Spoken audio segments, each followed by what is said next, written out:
Mark, good morning. Hey, David. Thanks for having me. Of course, welcome to Band Business Books Presents, where we're going to talk today about the topic of value creation. And I've really been looking forward to having this conversation with you because I know that you're somebody that knows a whole ton about it. We met each other and worked together many years ago back at the Unilever, which is one of the best places to learn how to do marketing and finance and all kinds of things. And so I'm really looking forward to sort of retracing some steps with you and learning about your experience yourself. So thank you for I hope joining I can us. add some value. I think you will. So first, Mark, tell me a little bit about how you found your way into a career of international marketing and business development. How did you get started, and what steps did you take along the way? So, look, Unilever was key for that. That was our joint experience. Actually, you were braver. You were coming from the U.S. to Spain, and so you were truly the international person.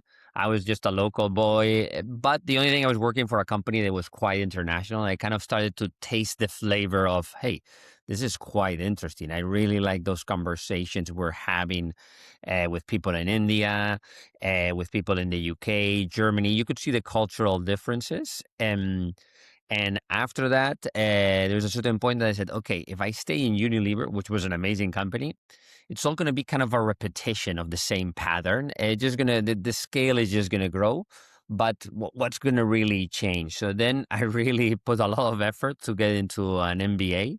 At the time, I clearly didn't know how long it would take. If I had known each decision, if I was like, oh my God, 3 more months of this or 2 more months of this, like, okay, I'll do it. If I had known the whole trajectory, I think I would have done it. But afterwards, it was really rewarding because I wanted to change. I wanted to go to Asia or the US. So I was looking at MBAs in the US or MBAs in Asia. And basically, I picked Asia because it was more exciting. Pure Okay. dopamine rush. Hey, what's going to be more interesting than being in Japan? And, I mean, also a little bit naive, I would say, in that sense. Right. But hey, let's go for it. I like pain. I've been reading a lot about dopamine, and there's a part of people who like pleasure a lot, and I like pain a lot. So that clearly had an effect on my decision, and I Yeah. moved to Singapore with my MBA. So that was the key step, let's say. Which program did you pick? Which university?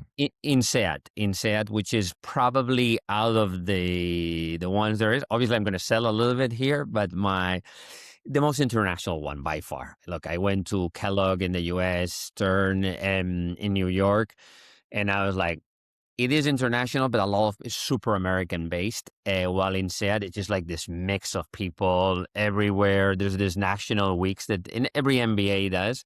But those ones were really, really intense, really crazy, really interesting. And then I fell in love quite a bit with the idea of staying in Asia, possibly Japan or Korea.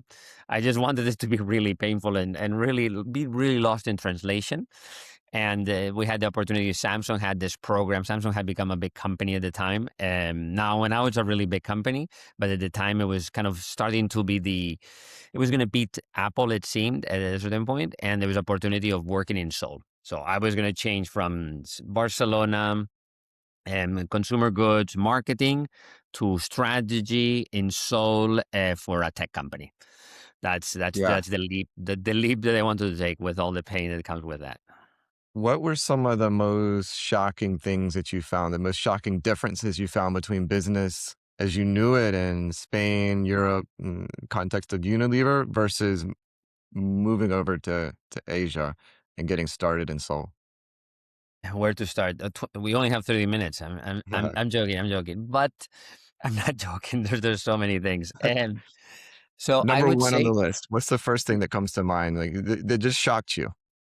so. There's several graphs. There's several analysis of how business is done cross culturally, and I think that one of the biggest impacts was for me the context, the element of how important is context in decision making. So just an example, and this happened many years ago. I don't. Samsung has a lot of business units, and one of the business units is construction. Well, they have two construction companies in different areas, And just in terms of what a colleague was telling me, for example, we were working in the same business unit. We were doing strategy projects for the different businesses of Samsung, and he went into this group, and they were like, "Okay, what project are you guys doing?" And the guys were like, "Well, we think it's this, but we're not exactly sure." This was a group formed by international and local team members. And I was asking him, "What do you mean they don't know what exactly the objective of the presentation to the BP is?" They're like, "Well, they had a meeting, but it was left a little bit unclear, and everything has to be learned through the context, but no one is really sure because the second in command is not really sure.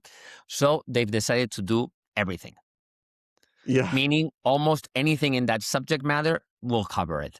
And I remember this. He was a Colombian colleague, a very funny guy. And I was like, each time I would see him, I'm like, "Tell me, how's your project going?" I'm absolutely fascinated to see I saw similar things, but not to that level of extreme. And he was like, "Okay." And the day the presentation, I remember we met for a drink afterwards, and I was like, "Tell me, man, how did it go?" And like, there was so much shouting. He was telling me there was so much shouting today. Not that that's, but there was just kind of like, because the BP was pretty, not shouting, but loud words, because the BP was very mad because, "What did you guys bring? This is not what I wanted." And I was like, "Oh my God, what a scene. You guys have been working for 6 weeks on this, a bunch of people. Too funny." Okay. Well, I said, "Well, at least," I remember telling him, "At least now you know what the project is. Now you can Yes. continue now that the guy, like kind of berated you. Now you know." He's like, "No, no, we don't know." He's like, we still don't know. Everybody's very nervous. So there's this context where you're supposed to know stuff. And it sometimes creates incredible value. There's a sense of loyalty, a sense of go, go, go that is so above the standards of. I remember in Unilever, every team member, "Hey, are you committed? How are you feeling?" There's constant making sure that everybody rallying everybody. Or I had a friend in Google where the managers measured, or this was probably the past, but they were measured a lot about based on teams kind of sentiment. Is super. And in this culture that I jumped into, team sentiment, and I was, no, it's go, go, go, and ask the minimum amount of questions that get you there. You are supposed to understand from the context. So that was the first shocker, Yeah. and that was like, wow, wow. And how am I supposed to do my work? But you learn, and actually, I would say, strangely, Spanish people and Koreans have a relative match, because Koreans are the loudest, the most, let's say, the most outspoken within the Asian culture, and they quite appreciated kind of the liveliness of, I mean, I remember a colleague of Yeah. mine, we would talk quite loudly, and at a certain point, people would look at us like, "Hey, the Koreans are not going to love this. The offices are relatively silent here." But we saw that they appreciated kind of like, "Hey, we brought this kind of different culture." And the Spanish people there's a connection there. So you find connections,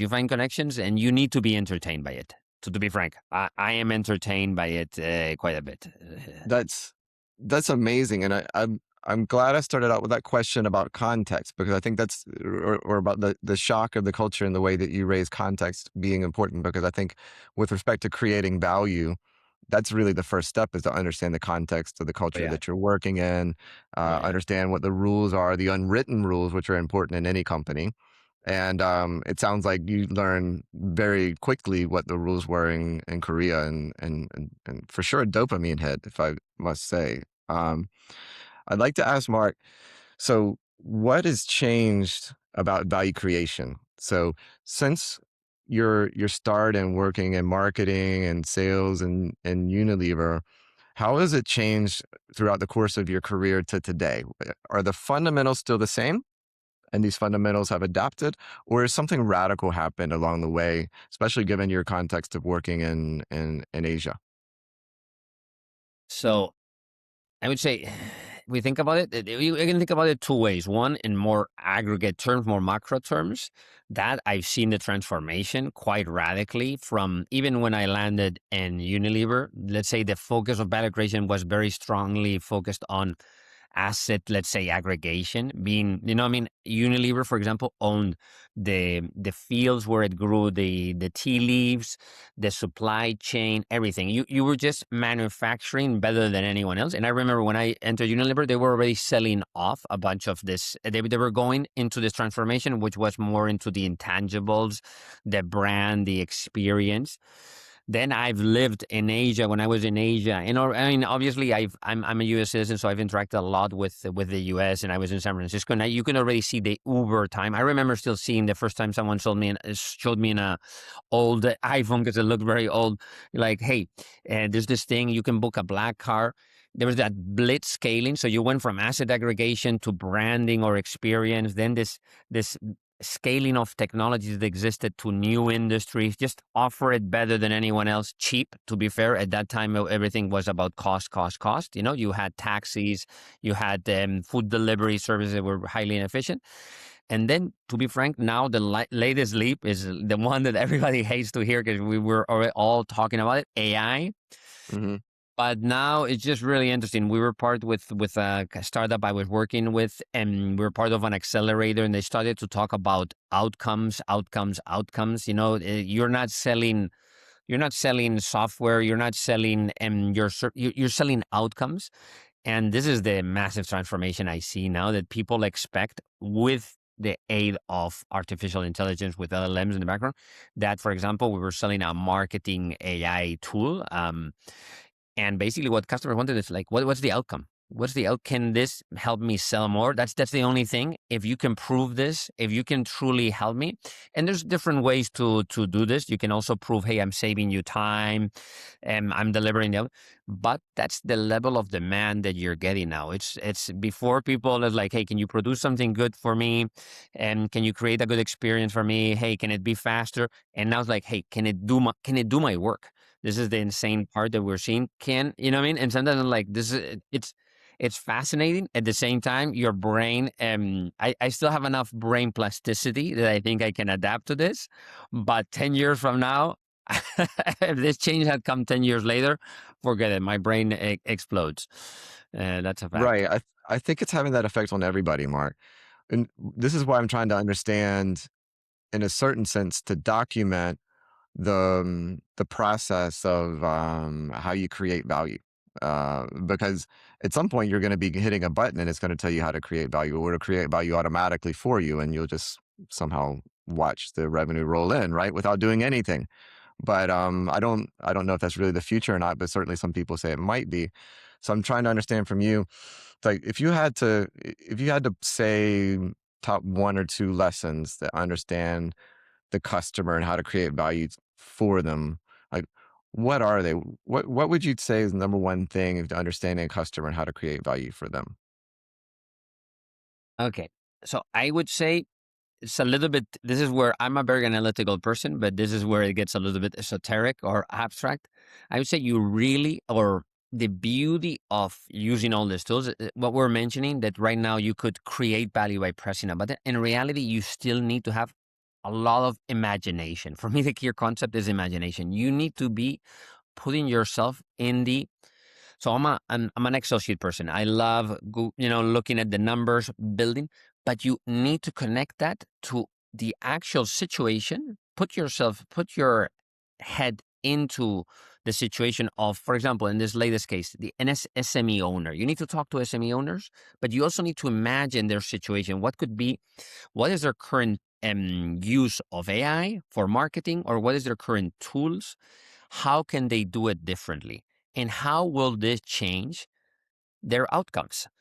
If, for just an example, if you think of an SME owner, you have a restaurant, you're trying to handle the supply, you're trying to handle, and you have to promote your restaurant. You need to get customers. You don't get customers in, doesn't matter how great the food is. You know what I mean? If nothing is going to happen.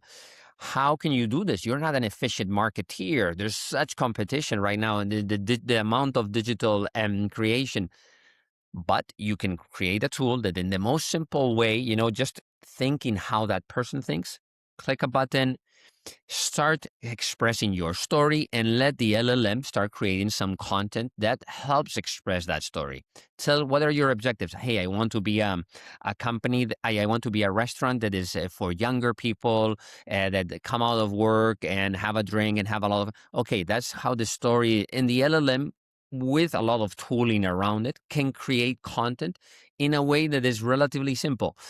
And this is a little bit the key aspect of this. You need to get yourself into the situation of how the other person is. You know, it's still about thinking about what people, and eventually we might need to think about how the LLM thinks. So that's the really frightening part, because the decisions, there are going to be some decisions that we're going to leave to LLMs, and then you're going to stop thinking about how that human thinks.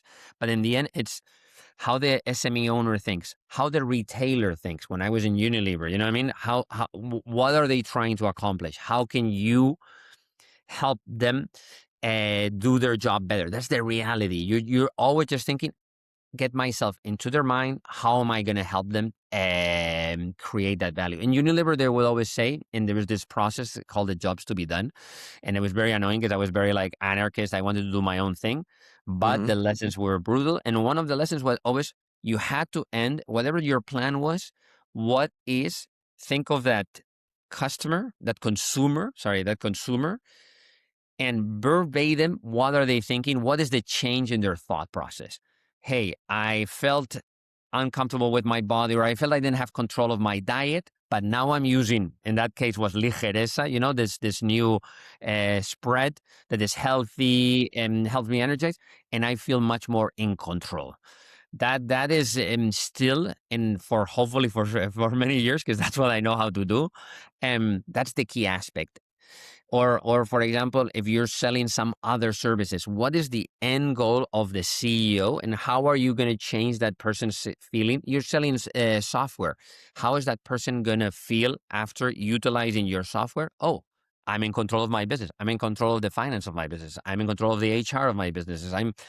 It's still that dopamine rush that you're going to drive into that human, and it can't be truly measured, but probably once we all have a chip in our heads, you will probably be able to track. Yes, John, CEO of this company, had exactly that. That electrical current go through the brain, and we achieved our goal. Right now, it's more abstract, but that's kind of the objective. And I think that's the key aspect. That's the thing that I've used for everything. And whenever someone younger, generally, because I'm getting older, in the team says, "Oh no, we're going to do it this way," like, what does the consumer think? What does the end customer think? Have we really solved that problem? Is that person sleeping better, more calmly tonight? Great, we did our job. If not, we're missing something, because they're going to change us for someone who lets them sleep better. And that's a little bit, for me, the aspect. And you build backwards from there. Okay, you want them to feel better. What do I need to build? How is my service? And sometimes you realize you don't have the right service. And sometimes you realize you need to change your approach because you're not delivering. And for example, with AI, I would say that's a really big challenge, because right now a lot of the customers don't know what they want, don't even know. That's the biggest challenge, I would say, nowadays with AI is so many people are so confused that even if you have an amazing product, they might think, yeah, but there could be something better. You know what I mean? There could be something better tomorrow. Am I getting? It's really hard, I would say, right now to give people peace of mind, because they're constantly thinking like, well, there might be something better tomorrow that solves my problem. There might be, but you need to adapt and use this product for now. Right, right. I think that's a fascinating insight, Mark, and I love how you tie it back to really did you change something for your end consumer? So you got Yeah, all the other everything else that you might be thinking about along the way is sort of noise. But if and you got to get through various channels to get to your consumer. Who knows like how your product's going to get to market? But at the end of the day, you have to and make some kind of change in their lives and in the way they see things, the way they think about themselves, the way they think about the product, and that's really what your objective is. exactly, exactly. Look, it's a self confidence pill that you're giving your customer. You know what I mean? You're just helping them. You know what I mean? In any form that you're building, in the end, the effect should be that they should feel better about themselves. As simple as that. They should feel more confident in the future, thanks to what you did. It's a little bit too abstract. Yeah, I've sold soups. I've sold the digital manufacturing $500,000 machines. I've sold fintech. Anything in the end, that's the end goal. You have to be getting into the other person's mind and like, am I delivering that? And sometimes the product will be less complex, but you're just helping them understand. Oh yeah, don't worry. That's your fear. Don't worry. We'll get you covered. You know what I mean? It doesn't. It's not a bunch of flashy features. Is the idea that this is going to help you do your job better. This is going to help you to achieve your own goals. That's the only objective. And if you don't get yourself into the other person's mind, and this is where empathy, I mean, I think it's quite powerful, or it's clearly not in the skill set that now, I mean, if you look at the McKinsey or the Sequoia kind of analysis of new industries, but empathy is just still a super powerful, I would say, skill. Because the way you will build. If you build with empathy, it will derive a lot of value. There is a stage in the future where LLMs are making decisions, half of the decisions for us. That's the other risky part for the future. Right, right, right. So, Mark, thinking through your experience, what's been the best real world example that taught you about value creation? So, a particular product that you helped bring to market along the way, or certain experience, a certain even a project or presentation. What was the best experience that taught you about how to create value? Oof, okay. So I would say, look, there's a lot of different ones that I've seen, but now I'm having a conversation with a company that helps expand health span. Basically, grow your. Brian Johnson would be the best example. This influencer, this rich tech billionaire who this is spending $2 million a year on his own anti-aging routine. And I'm talking to another company, and it's interesting because I found the connection with 3D printing. The lessons I'm applying come from digital manufacturing. And when Hewlett Packard, I was the first employee in APAC. I was digital manufacturing, 3D printing is an industry that could transform manufacturing completely. It hasn't, okay, it hasn't. But the idea is it can produce goods instead of in a factory in a much more customized way through 3D printers. Let's call them 3D printers. It's very challenging because when I was talking to customers at the time, you were asking them about the machine could do this, but you were asking them about the future, and in certain future. You wanted visionaries. You wanted people Hmm. that thought, I'm not exactly sure this machine can do this right now, but I want to test because I want to go into this path. I see it. Very strangely, value creation can happen without producing anything, because this is what's happening with health span kind of increase or growth. There's a lot of proven value and a lot of preventive task, but there is what Brian Johnson is doing on it. There's a lot of testing for the future. There's a lot of early indicators, but health is very hard to prove. You know what I mean? You need 30 years to be able to prove, oh yeah, this expands. You're like, you can't. But there are early indicators. The same that was happening with 3D printers. There were early indicators that you would be able to substitute a lot of manufacturing processes, and the value was enormous. But there was no proven path for it. So now I'm talking to this company, and the filter for the customers has to be the same. The value creation can only happen if the customer wants to go with you in that journey. That's the reality, because there's no proven path. It's not like, hey, soups have been sold for 150 years in a package pattern. You know how to do it. It will be good. You will do a little transformation. That's it. No, no, no.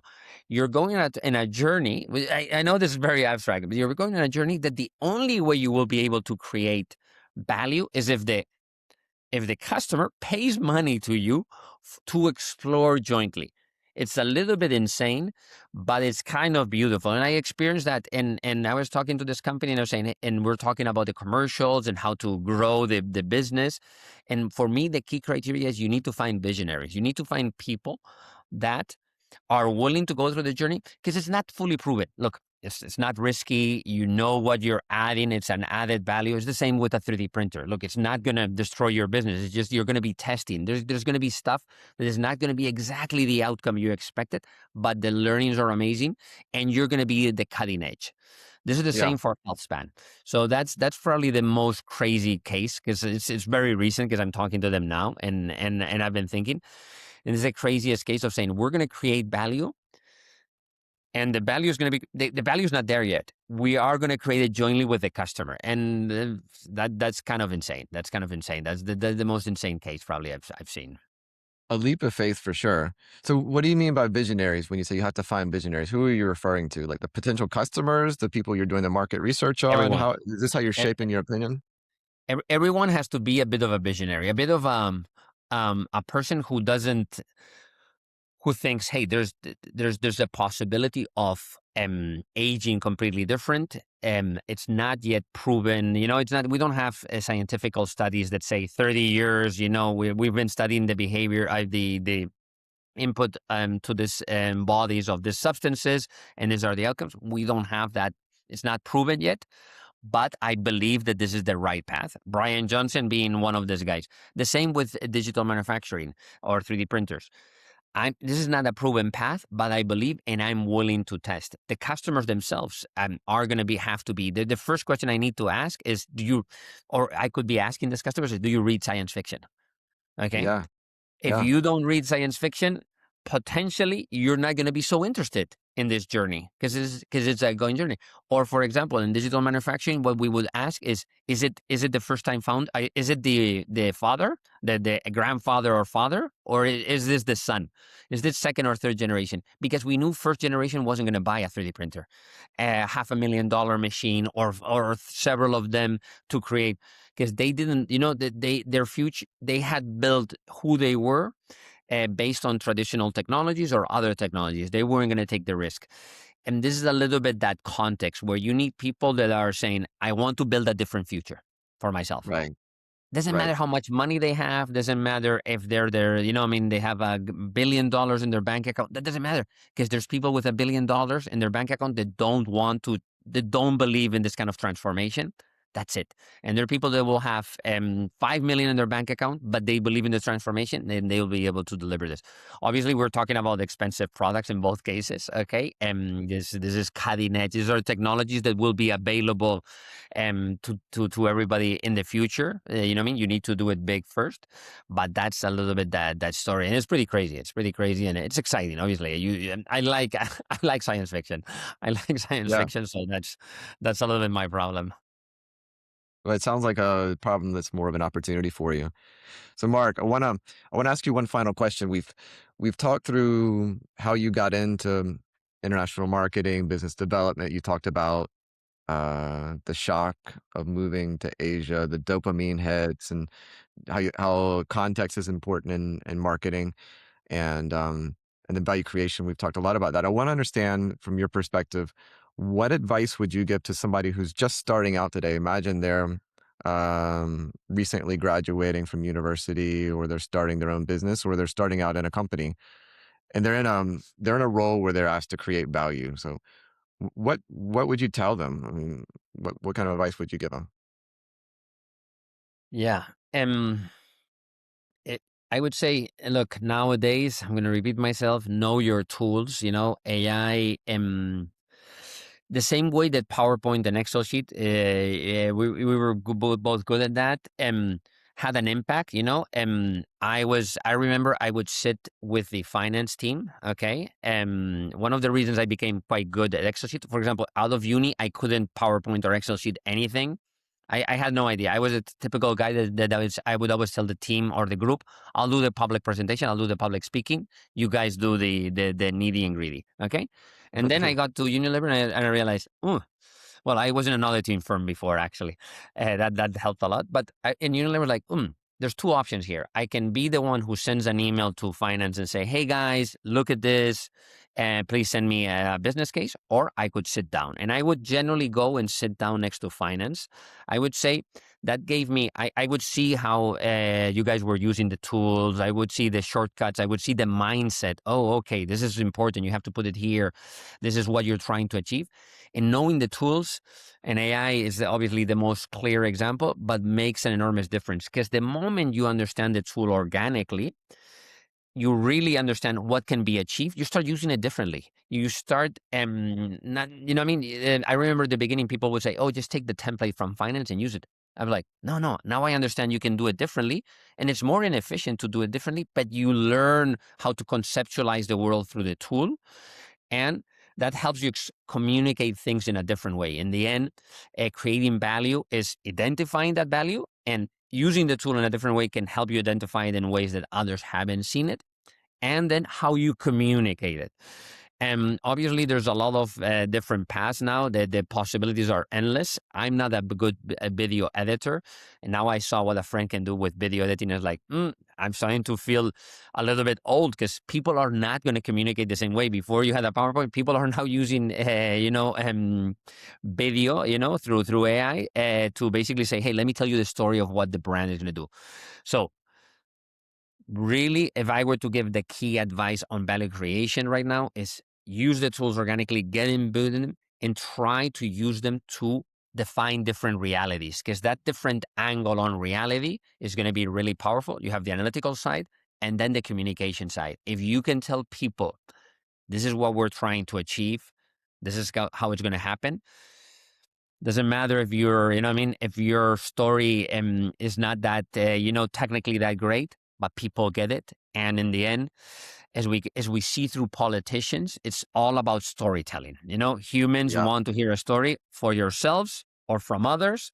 If you hear a story that you believe in, you become a nation, you become a religion, you become a political party, you coalesce, groups of people doing the same, kind of going to the same objective, and that's the superpower. If that's my hope. My hope is my communication skills will save me. I think you've gone very far along with your skills, Mark. You're definitely very articulate. So I want to say thank you for sharing some time with us, for sharing your ideas about value creation, your experience, which is very deep and very interesting, having spanned different continents and worked on different projects throughout. So I think this is a good point to sign off for today. But hopefully we can get together another time and continue this conversation. That'd be wonderful. Singapore or Florida, anytime. Sounds good, Mark. Okay, Okay. Thanks so much, thank you. David.